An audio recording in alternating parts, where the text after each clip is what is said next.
बिस्मिल्लाहिर्रहमानिर्रहीम अस्सलाम वालेकुम पाकिस्तान। नाजरीन कैसे हैं आप? ठीक ठाक हैं? उम्मीद करता हूँ बिल्कुल ठीक ठाक होंगे और अपनी खूबसूरत से ज़िंदगी अपने खूबसूरत अंदाज से गुजार रहे होंगे। नाजरीन जैसा कि आप सब जानते हैं कि मैं आप लोगों के लिए आज की शख्सियत प्रोग्राम लेकर आया करता हूँ। आज मैं आपको जिस शख्सियत का तारुफ़ करवाने जा रहा हूँ वो किसी तारुफ़ के मोहताज नहीं है। जाम नादिर मेहराब लाड साहब हमारे साथ मौजूद हैं। आप साबिक vice chairman union council 178 7 R Cholistan हैं। तो आज हम आपसे सियासी हवाले से, समाजी हवाले से और सियासी हवाले से बात करेंगे। और दूसरी बात यह है कि झोंक फरीद में जो मेला मुनक्किद होता है उस हवाले से भी आज हम डिटेल से नादिर साहब से बात करेंगे। तो आइए हम बात करते हैं। अस्सलाम वालेकुम। वालेकुम सलाम। नादिर साहब कैसे हैं आप? ठीक जी, अल्लाह का शुक्र है। सबसे पहले तो बहुत शुक्रिया, आपने हमें कीमती टाइम से नवाज़ा। जी, नादिर साहब अगर हम तालीम के हवाले से बात करें तो जी। आपकी तालीम कितनी है? इब्तदाई तालीम कहाँ से हासिल की आपने? मैंने इब्तदाई तालीम सर लियाकतपुर से हासिल की है, मैट्रिक वहाँ से की है। मैट्रिक के बाद फिर सियासी काम शुरू हो गया है क्योंकि वालिद साहब भी जी। बहुत अरसे से हुँ। सियासत में थे। तकरीबन 72 से बताते हैं वालिद साहब भी ठीक। सियासत में आए हैं, तो फिर उनके काम को आगे लेकर चल रहे हैं। मैं पहली बार बना हूँ वाइस चेयरमैन यूनियन काउंसिल से। ठीक। जी। अच्छा सर, ये सियासत में आने का आपको शौक़ कैसे पैदा हुआ? आपके वालिद साहब ने आपको कहा या आपका शौक़ था कि मैं सियासत में आऊँ? ये शौक़ नहीं था, वालिद साहब की वजह से भी आया हूँ और लोगों के मसाइल भी हुँ, इतने थे जो हुँ। ज़हन में आते थे, दिमाग में आते थे भी ये हल होने चाहिए। तो यही बात सोच के फिर सियासत में आए कि लोगों के लिए कुछ अच्छा कर सकें। वाइस जी। चेयरमैन कब बने आप? कौन से जी, इलेक्शन में? मैं 2015 के इलेक्शन में वाइस चेयरमैन बना हूँ। ठीक। जी। और दूसरी बात ये है कि जब आइंदा इलेक्शन होंगे, उसमें आप पार्टिसिपेट करेंगे इलेक्शन में? जी, इरादा तो है, फिर भी हालात देखेंगे भी क्या सियासत के हालात चल रहे हैं, क्या हो रहा है, क्या करना चाहिए, किसके साथ होना चाहिए। क्योंकि मकामी सतह पे जो हमारी होती है ना गठजोड़, हुँ। उसके मामलात देख के फिर इंशाल्लाह ज़रूर करेंगे पार्टिसिपेट। सर एक तो सियासत हवाले से आपका ताल्लुक़ है, जी, दूसरा चोलिस्तान में भरपूर मसाइल हैं। जी। तो आप क्या देखते हैं चोलिस्तान में आवाम के बेसिक मसाइल क्या हैं? मैं चाहूँगा आप डिटेल से गाइड करें। जी, पहला मसला तो हमारा था पानी का। ठीक। बहुत मसला था, यहाँ चोलिस्तान के लोग बहुत परेशान थे पानी की वजह से, फसलें नहीं उगा सकते थे। अब माशाल्लाह जब से तहरीक इंसाफ की हुकूमत आई है, हमारे पास पानी बहुत है, वाफिर पानी है। ठीक। पानी का हमारा मसला तहरीक इंसाफ हुकूमत ने हल कर दिया। अब हमारा मसला है, सबसे पहले मसला है तालीम का। ठीक। क्योंकि ये एक जैसे इलाका गैर होता है ना, उस तरह हमारे चोलिस्तान को रखा हुआ है। सियासी लोगों ने जो वडेरे हैं सियासत हुँ। के, हमारे पास पूरे चोलिस्तान 2 यूनियन काउंसिल हैं हमारी, 125, 178। दोनों में हाई स्कूल नहीं है। अच्छा। जी। ठीक। तालीम का हमें बहुत मसला है, सेहत का हमें बहुत मसला है। हमें लियाकतपुर जाना पड़ता है 30 किलोमीटर या 40 किलोमीटर हमें खानपुर जाना पड़ता है। वहाँ जाते-जाते हमारे लोगों के काम हो जाते हैं। हमारे पास कोई अस्पताल, कोई तालीमी इदारा ऐसा नहीं है जो यहाँ बच्चे तालीम हासिल कर सकें। और रास्ते का बहुत मसला है, सड़कें हमारी ऐसे हैं, गड्ढे, खंडर बने हुए हैं। ये हमारे साथ अब्बासिया के चकूक हैं, जहाँ ज़्यादातर आबादी जो है पंजाब की है और आगे हमारा चोलिस्तान शुरू होता है। जहाँ से हमारे चोलिस्तान के चकूक शुरू होते हैं, कारपेट रोड वहाँ तक ख़त्म हो जाती है। ठीक। आगे पूरे चोलिस्तान में, दोनों यूनियन काउंसिल में हमारी एक भी कारपेट रोड नहीं बनी है। हमारे एमपीए साहिबान, एमएनए साहिबान जो भी बनते हैं वो बस नज़रअंदाज ही किया है चोलिस्तानियों को। चोलिस्तान में कोई डेवलपमेंट नहीं हो रही, तरक्याती नहीं, काम कोई कोई नहीं करवाए। कोई ख़ास काम कोई नहीं हो रहा। अगर कोई होता भी है ऐसे टेम्परेरी कर देते हैं खुश करने के लिए इलेक्शन से, हुँ। 2-4 महीने पहले भी वोट मिल जाए। कोई ख़ास काम हमारे यहाँ नहीं हो रहा, बहुत मसले मसाइल हैं। ठीक। जी, चोलिस्तान में अगर सियासत के हवाले से बात करें, जी। तो चोलिस्तान की सियासत को कैसे देखते हैं आप? कौन-सी पार्टी से यहाँ आपस में इलेक्शन लड़ती हैं? यहाँ 3-4 पार्टियाँ हैं जो आपस में ठीक। इलेक्शन लड़ती हैं हुँ। और बहुत ही टफ मुकाबले होते हैं ठीक। और बहुत ही गहरी नज़र से सियासत पे नज़र रखते हैं। यहाँ के लोग हैं जो, बहुत मुश्किल है इलेक्शन लड़ना चोलिस्तान में। वैसे तो अनपढ़ लोग ज़्यादा, हमारा जो तबका है वो अनपढ़ है, क्योंकि तालीम की सहूलियात शुरू से नहीं मिली इन्हें। फिर भी सियासत को बड़ी गहरी नज़र से देखते हैं और बहुत मुश्किल होता है हमें यहाँ इलेक्शन लड़ना। 3-4 पार्टियाँ जो हैं वो आमने सामने होती हैं, मुश्किल होता है इलेक्शन लड़ना यहाँ। तो आपके जो ताल्लुक़ है किस पार्टी से है?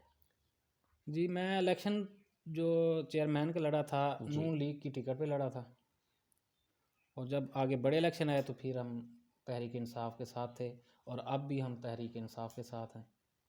पाकिस्तान तहरीक इंसाफ को कैसा देखते हैं आप? जी, मैं बहुत अच्छी है, बहुत अच्छे काम कर रही है। हम दिल से अब तहरीक इंसाफ के साथ हैं और हमेशा रहेंगे इंशाल्लाह। बाकी पिछले लोगों के हालात देख लिए हैं, और इमरान खान की मैं बात करूं तो बहुत छोड़ दिया लोगों को, गलत सही में फ़र्क बताया है। जो लोग बस एक वडेरे के पीछे खड़े हो जाते थे, भी बस ये वडेरे ने कह दिया हमने वोट इसे देनी है, इमरान खान ने आगे ये बात ख़त्म कर दिया है। अब लोग सोच समझ के अपना हक जो है वो सही तरीके से अदा कर रहे हैं। बहुत अच्छा कि जा रहा है जो है इस ठीक। हुकूमत का टेन्योर है। इंशाल्लाह हम दुआ करते हैं भी 5 साल पूरे करें, और अगले 5 साल भी मैं अपील करता हूँ आम आवाम से, एक बार फिर मौका देना चाहिए इमरान खान को, तब जाके हमारे मुल्क के हमारे हालात इंशाल्लाह बेहतर होंगे। इमरान खान को बज़ात खुद कैसा लीडर मानते हैं आप? मैं एक सच्चा, ईमानदार, दियानतदार और निडर लीडर मानता हूँ। इमरान खान की लीडरशिप में पाकिस्तान कितना तरक्की कर रहा है? इंशाल्लाह बहुत तरक्की कर रहा है, और आगे आप देखेंगे आगे चल के हम्म। कि पाकिस्तान दुनिया में, पाकिस्तान का नाम गूंजेगा। इमरान खान की क़यादत में इंशाल्लाह पाकिस्तान बहुत ऊपर जाएगा। अच्छा नादिर साहब, अगर हम सराइकी सूबे के हवाले से बात करें जी, तो उस्मान बुज़दार साहब सराइकी सूबे के हवाले से कोई इक़दाम कर रहे हैं? सराइकी सूबा बहावलपुर बनेगा या मुल्तान, इस हवाले से आप क्या कहते हैं?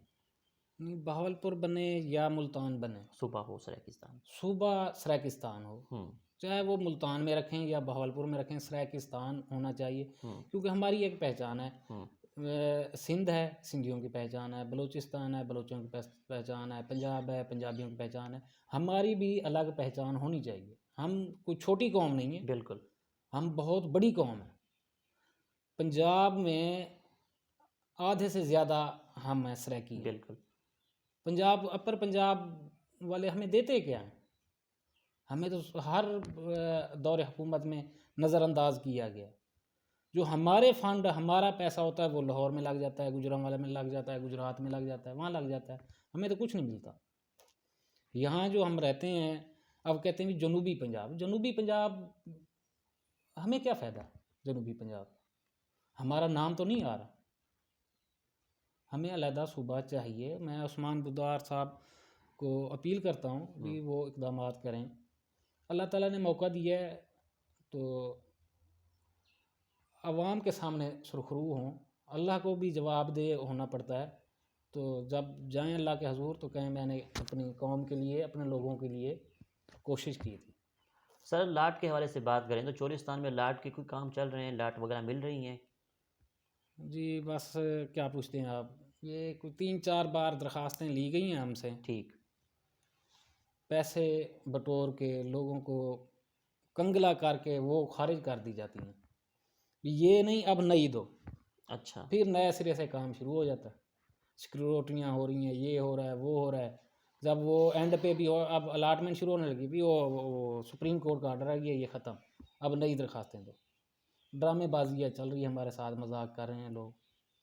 अगर यजमान की बात करें तो यजमान में तारिक बशीर चीमा साहब जो हैं और असिस्टेंट कमिश्नर, वहाँ पे लाट तो अभी हाल ही में उनको मिलने वाली है। नहीं, हमारे भी इधर हुआ था अच्छा। पहले, हमारे भी यहाँ सारा कुछ हुआ था, दौरे वगैरह हो गए थे, अलाटमेंट हम्म। हो गई थी, लोगों को लाटें मिल गई थी हम्म। पर्चियों में। ठीक। पर्चियाँ दे दी थी भी ये फ़लाँ नंबर लाट जो है ये आपकी है, फ़लाँ नंबर लाट ये आपकी है। हम्म। लेकिन बाद में पता चला भी वो तो कैंसिल हो गई, वो तो था ही नहीं। अब भी वैसे ही होगा हमारे, मुझे तो यही लग रहा है। अगर तहरीक इंसाफ अलाटमेंट करना चाहती है तो किसी साफ सुथरे बंदे को ये काम सौंपे। जो पिछले अलाटमेंटों में काम हुआ है, अगर वैसे हुआ तो चोलिस्तानी एक को भी नहीं मिलेगी। सारे 2 नंबर लोग जो हैं वो आगे होंगे और उन्हीं को मिलेंगे। अब भी ये जो 2002 में हुई है, मेरे ख्याल में नहीं भी कोई चोलिस्तानी को मिली हो। सारे 2 नंबर लोग जिन्होंने पैसे दिए हैं उन्हें मिल गई है। यहाँ तो बहुत बड़ा कारोबार चल रहा है ये अलाटमेंट का। अच्छा सर, आप सराइकी हैं, सराइकी खिते में हैं, किला ड्राइवर यहाँ से करीब पड़ता है, जी तो ये जो जीप रैली मुनक्किद होती है, जी तो मैं चाहूँगा इस जीप रैली के हवाले से आप कुछ बात करें। जी, ये हम चोलिस्तानियों को हम्म, 2 इवेंट मिलते हैं हम्म, साल में जी, देखने को, हम्म, एक जीप रैली और एक ख्वाजा फरीद रोही मेला। रोही मेला, जीप रैली ठीक है, तफरीक होती है लोगों की, सारा साल लोग जानवरों में रहते हैं, जानवर चराते हैं, क्योंकि रोही के लोग जो हैं वो माल पाल है, बिल्कुल, माल मवेशी हैं उनके, और ज़्यादा उनका कारोबार भी रोहलियों का ये है, माल मवेशी रखना। मवेशी रखना, जी, और जिसकी वजह से ये लाटें मिल रही हैं। बिल्कुल, ये जो जानवर हमारे यहाँ गाय बकरियाँ भेड़ें रोही में हम जंगल में उन्हें चराते हैं, उसका हम टैक्स भरते हैं, हम्म, उस टैक्स की अच्छा, पर्ची पे हमें ये लाट मिलती है। अच्छा, जी, ठीक, और ये जीप रैली अच्छी बात है, होनी चाहिए। हम्म, हमारे मुल्क का भी नाम है, बाहर हम्म, से भी लोग आते हैं, तो बिजनेस भी होता है। हम यार चोलिस्तानियों को भी रोज़गार मिल जाता है, लोग अपना छोटा मोटा जो होता है वो कर लेते हैं। हम्म। अच्छी बात है, होनी चाहिए। अच्छा सर, ख्वाजा फरीद रोही मेले के हवाले से बात कर रहे हैं, तो जी ये मैं चाहूँगा इसकी थोड़ी सी हिस्ट्री आप बताएं, और मेला ये जी मुनक्किद कब होता है और कितने दिन रहता है, कहाँ कहाँ से लोग आते हैं, इंटरनेशनल होता है या नेशनल लेवल पे होता है, ये सारी बातें आप बताएं। जी सर, ये एक दरख्त है, जी, 2 दरख्त हैं इकट्ठे खड़े हैं, ठीक, एक का नाम कंडा है, हम्म, एक का नाम करही है। ठीक, ये निस्बत है इनकी हज़रत सुल्तान वाल आशिकीन हज़रत ख्वाजा ग़ुलाम फ़रीद रहमतुल्लाह अलैह, कोट ठीक, मिठन शरीफ ठीक, मज़ार है, उनकी निस्बत से ये 2 दरख्त हैं। उन्होंने अपनी 56 साला ज़िंदगी में से 18 साल चोलिस्तान में गुजारे हैं, मुख्तलिफ़ अदवार में। ठीक, तो जिन दरख्तों के नीचे बैठ के इबादत करते थे, अपने अल्लाह को राज़ी करते थे, अल्लाह के महबूब को राज़ी करते थे, तो उनकी निस्बत से यहाँ मेला लगता है।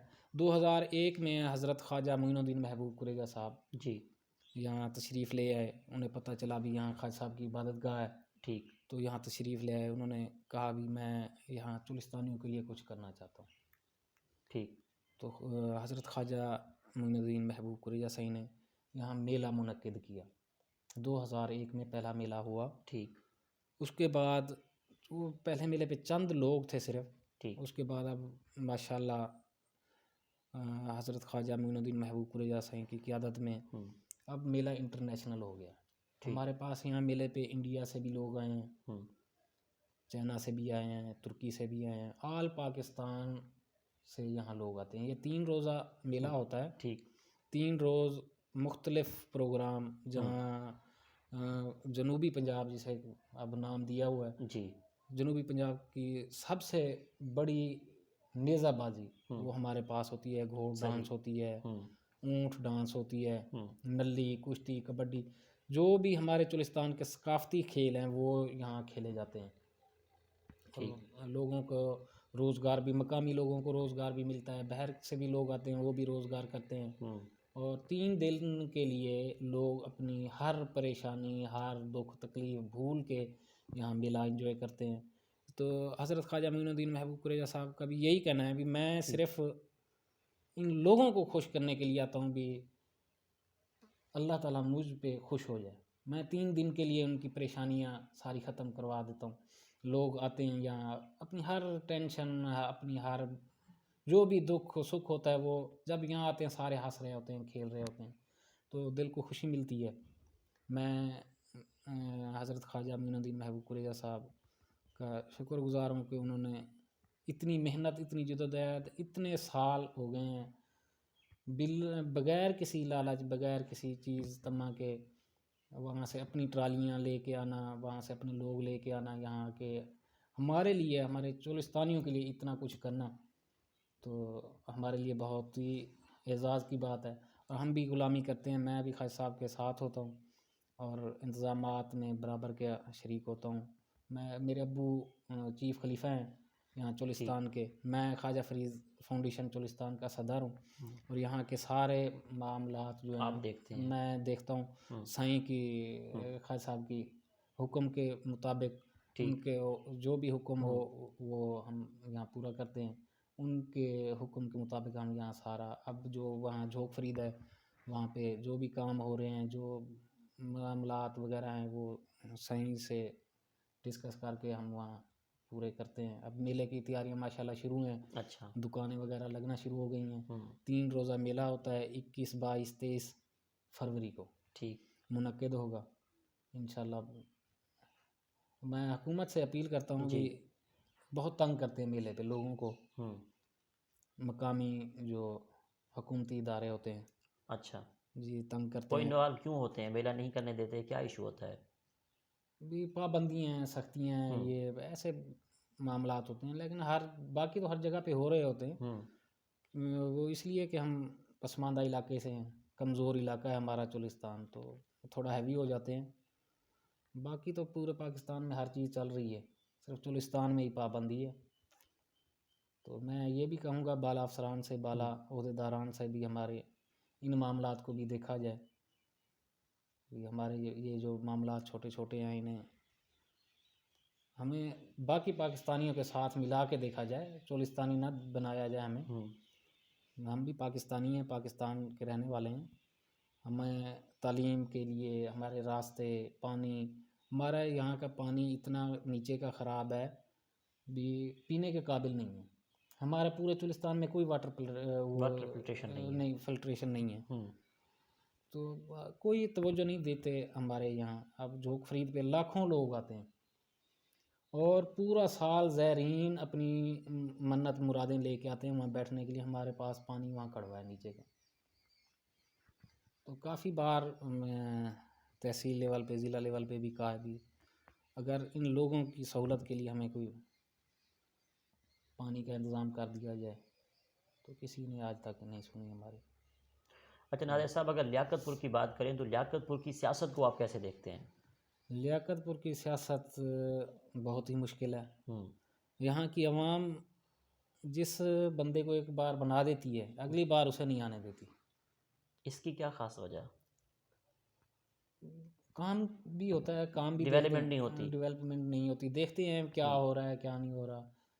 अब लोगों में शऊर आ रहा है, इंशाल्लाह आगे भी ऐसे नहीं चलेगा। जो ये वडेरागिरी होती थी, एमपीएज, भी मैं एमपीए हूँ, अब इंशाल्लाह अवाम को शऊर आ रहा है। इमरान खान की क़यादत में इमरान खान शऊर दे रहे हैं अवाम को, हालात ठीक हो जाएंगे इंशाल्लाह। आइंदा बल्दियाती इलेक्शन में आप पार्टिसिपेट करेंगे, सोचा है? जी सोचा तो है, मैंने पहले भी आपको बताया है। इलाके की हम अपनी मकामी जो है सियासत उसको नज़र रख के फिर कोई फ़ैसला करेंगे क्या हो रहा है।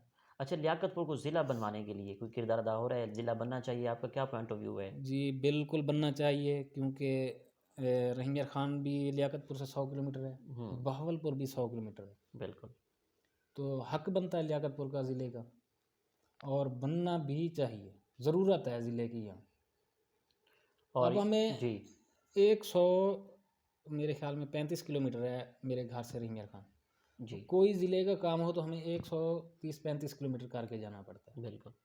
अगर यहाँ लियाकतपुर बन जाएगा तो आवाम को सहूलतें मिलेंगी और काम भी होंगे इंशाल्लाह, और ज़रूर बनना चाहिए। हम हिमायत करते हैं लियाकतपुर को ज़िला बनाने की।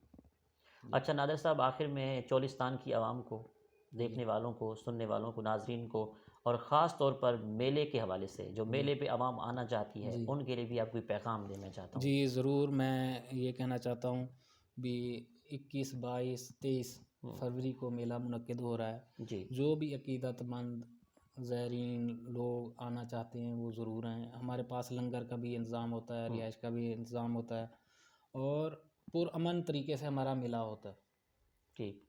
ख्वाजा साहब का नाम जो है वो अमन है, क्योंकि अमन का दर्स दिया उन्होंने। बिल्कुल। और रोही जो है, रोही वैसे अमन है।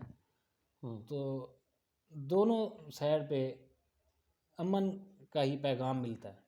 और ख्वाजा साहब भी यहाँ अमन और सुकून देख के यहाँ आए थे। तो मैं लोगों को कहूँगा ज़रूर शिरकत करें और भरपूर तरीके से शिरकत करें। इंटरनेशनल मेला होता है, सारे सकाफ़ती प्रोग्राम भी होते हैं, महफ़िल मिलाद भी होती है, नाज शरीफ की रात भी होती है, कव्वाली भी होती है, सारे प्रोग्राम होते हैं यहाँ हमारे पास। जी बहुत शुक्रिया, आपने हमें कीमती टाइम दिया नादिर जी साहब। जी तो नाजरीन, आपने आज की शख्सियत प्रोग्राम सुना। हम जाम नादिर मेहराब लाड साहब से गुफ्तगू कर रहे थे। तो इसी के साथ अपने मेज़बान अहमद महमूद को इजाज़त दीजिए। अल्लाह हाफ़िज़, अल्लाह निगहबान, पाकिस्तान जिंदाबाद।